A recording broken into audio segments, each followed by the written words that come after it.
আমাদের ভয় কাহারে, বুড়ো বুড়ো চোর ডাকাতে কি আমাদের করতে পারে, আমাদের ভয় কাহারে, বুড়ো বুড়ো চোর ডাকাতে কি আমাদের করতে পারে, আমাদের ভয় কাহারে।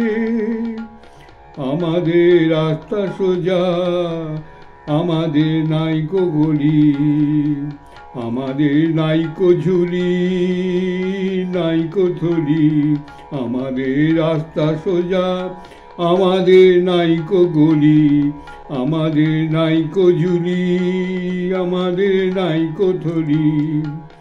ওরা আর যা কারে কারুক মোদের পাগলামি কেউ কাড়বে না রে, ওরা আর যে কারে কারুক মোদের পাগলামি কেউ কাড়বে না রে, আমাদের ভয় কাহারে।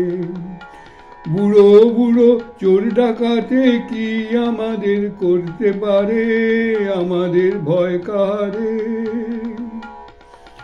আমরা চাইনে আরাম, চাইনে বিরাম, চাইনে যে ফল, চাইনে যে আম। আমরা চাইনে আরাম, চাইনে বিরাম, চাইনে যে ফল, চাইনে নাম। মোরা ওঠা পড়ায় সমান নাচি, সমান খেলি জিতে হারে, মোরা ওঠা পড়ায় সমান নাচি, সমান খেলি জিতে হারে, আমাদের ভয় কাহারে। বুড়ো বুড়ো চোর ডাকাতে কি আমাদের করতে পারে, আমাদের ভয় কাহারে, আমাদের ভয় কাহারে। এই স্বামীজির কথা, ঋষিশ্রেষ্ঠের স্বামীজির কথা বলতে গিয়ে একটা কথা মনে পড়ছে। আমি কদিন ধরেই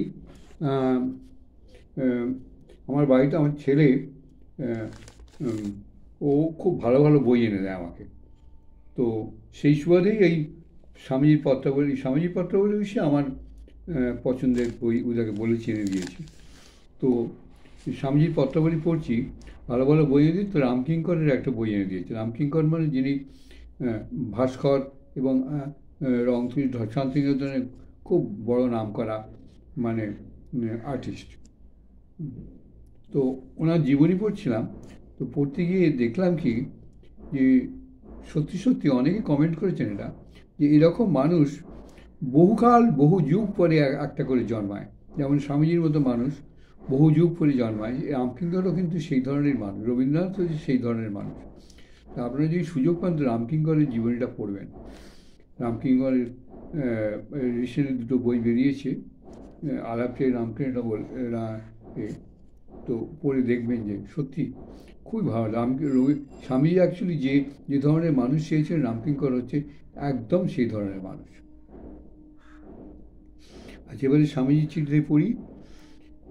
রাজা প্যারিমোহন মুখোপাধ্যায়কে লিখিত 137 নম্বর চিঠি।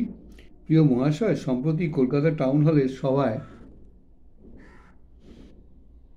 যে প্রস্তাবগুলি গৃহীত হইয়াছে, উনি লিখছেন নিউ ইয়র্ক থেকে 8ই নভেম্বর 1984। সম্প্রতি কলকাতা টাউন হলের সভায় যে প্রস্তাবগুলি গৃহীত হইয়াছে এবং আমার সহনাগরিকগণ আমাকে উদ্দেশ্য করিয়া যে সহৃদয়তাপূর্ণ কথাগুলি পাঠাইয়াছেন, তা আমি পাইয়াছি।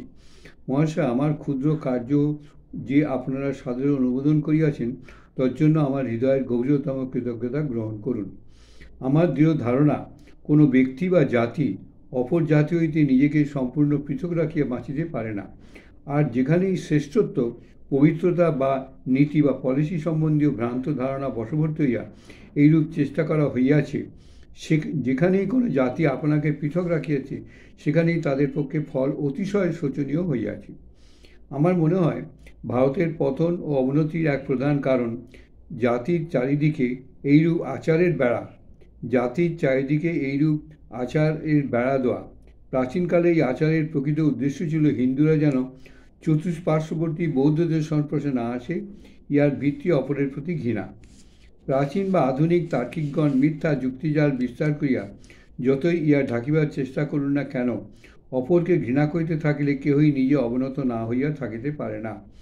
ধর্মনীতির এই অব্যর্থ নিয়মের জাজ্জল্যমান প্রমাণস্বরূপ ইহার অনিবার্য ফল এই হইল যে, যাহারা একদিন প্রাচীন জাতিসমূহের শীর্ষস্থান অধিকার করিয়াছিল, তাহারা এক্ষণে সমুদয় জাতির উপহাস ও ঘৃণার পাত্র হইয়া দাঁড়াইয়াছে।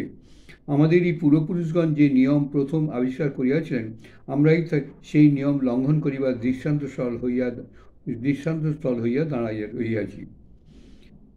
আদান প্রদানের প্রকৃত নিয়ম, ভারতকে যদি আবার উঠিতে হয়, তবে তাহাদের নিজ ঐশ্বর্য ভাণ্ডার উন্মুক্ত করিয়া পৃথিবীর সমুদয় জাতির ভিতর ছড়াইয়া দিতে হইবে এবং পরিবর্তে অপরে যাহা কিছু দেয় তাহাই গ্রহণের জন্য প্রস্তুত হইতে হইবে। সম্প্রসারণী জীবন, সংকীর্ণতায় মৃত্যু।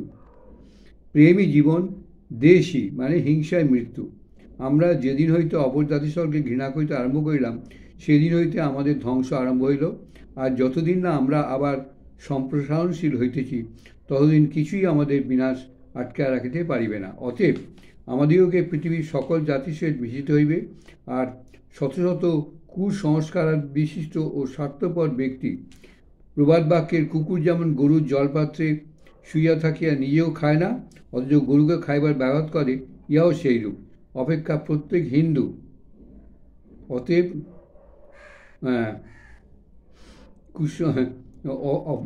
প্রত্যেক হিন্দু যিনি বিদেশে ভ্রমণ করিতে যান, তিনি স্বদেশের অধিগত কল্যাণ সাধন করেন। পাশ্চাত্যের জাতিগণ জাতীয় জীবনে যে অপূর্ব সৌধ নির্মাণ করিয়াছেন, সেগুলি চরিত্ররূপ স্তম্ভের উপর প্রতিষ্ঠিত। যতদিন না আমরা ঐরূপ শত শত উৎকৃষ্ট চরিত্র সৃষ্টি করিতে পাইতেছি, ততদিন এই জাতি বা এই জাতির বিরুদ্ধে বিরক্তিকর প্রকাশ ও চিৎকার করা বৃথা। যে অপরকে স্বাধীনতা দিতে প্রস্তুত নয়, সে কি স্বয়ং স্বাধীনতা পাইবার যোগ্য? আসুন আমরা বৃথা চিৎকারের শক্তিক্ষয় না করিয়া দৃঢ়তার সহিত মনুষ্যোচিতভাবে কার্য করিয়া যাই।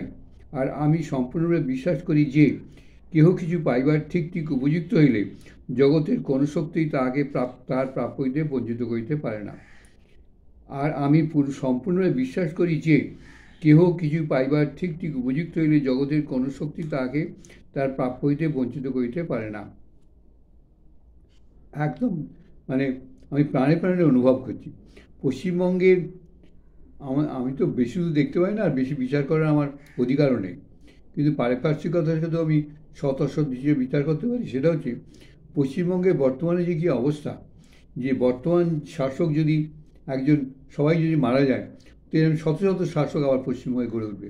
কারণ পশ্চিমবঙ্গের পরিবেশটাই সেই। পশ্চিমবঙ্গের পরিবেশটা এমন যে বর্তমান শাসক দল, যাকে আমরা কেউ বলছি ও চলে গেলেই আমাদের শান্তি বেড়ে যাবে, কিছুতেই না। যে শাসক চালিয়ে পশ্চিমবঙ্গের এই দুর্দশা করেছে, সেই শাসক দল যদি সম্পূর্ণভাবে সরে যায়, তাহলে আবার এই রকমই শাসক দল শত শত আবার গজিয়ে উঠবে। তার কারণ আমরা উপযুক্তই হইনি, আমরা সৎ পবিত্র ভাবকে নেবার উপযুক্তই হইনি, সেই জন্যই আমরা পাচ্ছি না। এটা হচ্ছে স্বামীজির কথা। আমাদের জাতীয় জীবন অতীতকালে মহৎ ছিল, তাহাতে সন্দেহ নেই, কিন্তু আমি অকপটভাবে বিশ্বাস করি যে আমাদের ভবিষ্যৎ আরও গৌরবান্বিত। শঙ্কর আমাদিগের পবিত্রতা, ধৈর্য, অধ্যাবসায়ের সহিত অবিচলিত রাখুন। ভবদীয় বিশ্বস্ত বিবেকানন্দ। শঙ্কর মানে এখানে শঙ্করাচার্য নয়, শঙ্কর মানে শিব আমাদের পবিত্রতা, ধৈর্য, অধ্যাবসায়ের অবিচলিত রাখুন। ভবদীয় বিশ্বস্ত বিবেকানন্দ।